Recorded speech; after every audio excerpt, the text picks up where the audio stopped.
దేవుని పరిశుద్ధ నామమునకు మహిమ కలుగునుగాక. ప్రియులారా, ప్రభునామన మీ అందరికీ వందనాలు.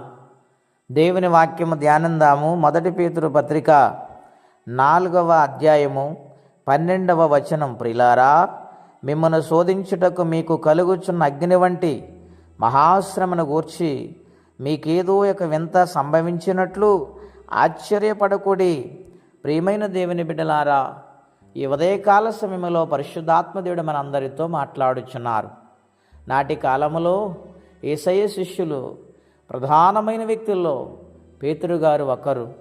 ఆయన నోటంట దేవుడి మాటలు ఈ పత్రికలు రాయించారు. అవును ప్రియులారా, మానవులకు ప్రతి ఒక్కరికి ఏదో ఒక శోధన ఉంటుంది, ఏదో ఒక శ్రమ గుండా ప్రయాణం చేస్తూ ఉంటారు. భక్తి జీవితంలో ఇంకనూ శ్రమలు వస్తూ ఉంటాయి. పరీక్షించబడుటకు, శోధించబడుటకు, సువర్ణంగా మారుటకు, భక్తిలో నిలబడుటకు ఎన్నోసార్లు శోధనలు వస్తూ ఉంటాయి, శ్రమలు వస్తూ ఉంటాయి.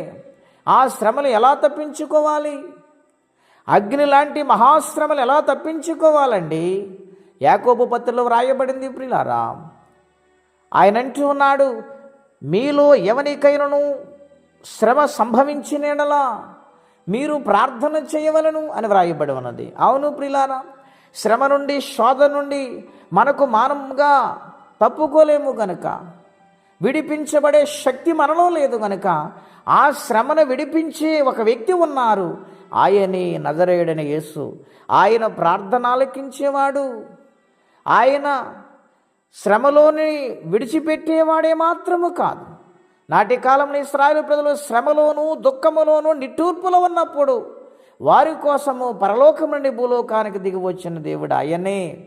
ఆయన విడిచిపెట్టేవాడు కాదండి. శ్రమలు వస్తున్నాయంటే పరీక్షకే. ఆ పరీక్షలో విజయాన్ని పొందుకోవాలని ప్రభు సన్నిధిలో మనం ప్రార్థించేవారిగా ఉండాలని ప్రభు పేరట మీకు మనవి చేస్తున్నాయి. మీలో ఎవరికైనా శ్రమ సంభవించిన యెడల మీరు ప్రార్థన చేయాలి. తప్పించే దేవుడకు, విడిపించే దేవుడకు మనం ఏం చేయాలంటే ప్రార్థించాలి. ఎటువంటి గడ్డు సమస్య నా ప్రార్థన ద్వారా జయము పొందగలుగుతాం. ప్రియులారా, దేవుని సన్నిధానములో చాలామంది నమ్మకంగా బ్రతుకుతూ ఉంటారు, యథార్థముగా జీవితూ ఉంటారు. వారు ఎటువంటి శ్రమలో ఉంటారు, ఎటువంటి కష్టాల్లో ఉంటారు. వాటన్నిటిని తప్పించి విడిపించే దేవుడు ఉన్నాడని గొప్ప విశ్వాసముతో వారి ముందుకు సాగిపోతూ ఉన్నారు. ఒకవేళ ఈ వాక్యం వింటుండగా నేను ఈ శ్రమలో ఉన్నాను, ఈ కష్టంలో ఉన్నాను బాధపడుతున్నారా, కృంగిపోతున్నారా? భయపడవద్దు. ఆయన విడిచిపెట్టే దేవుడు కాదు, శ్రమ నుండి, శోధన నుండి తప్పించే దేవుడై ఉన్నారు.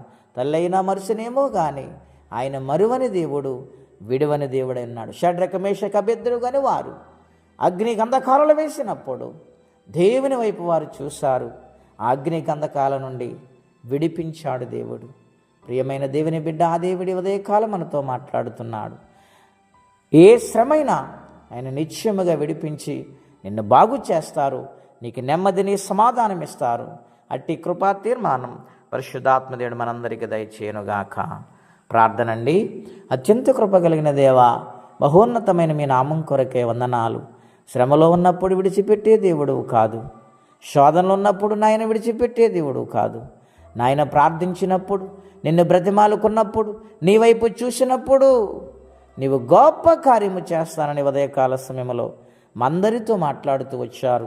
మీకు వందనాలు. ఎవరే సమస్యలు ఉన్నారు నాయన, అది ఆర్థిక సమస్య అయినా, అది గడ్డు సమస్యలైనా, అది చెప్పుకోలేని రోగమైనా, చెప్పుకోలేని సమస్య అయినా విడిపించటానికి ఈ ఉదయం ఈ వాక్యం వింటున్న ప్రతి బిడ్డను మీరు దర్శించండి.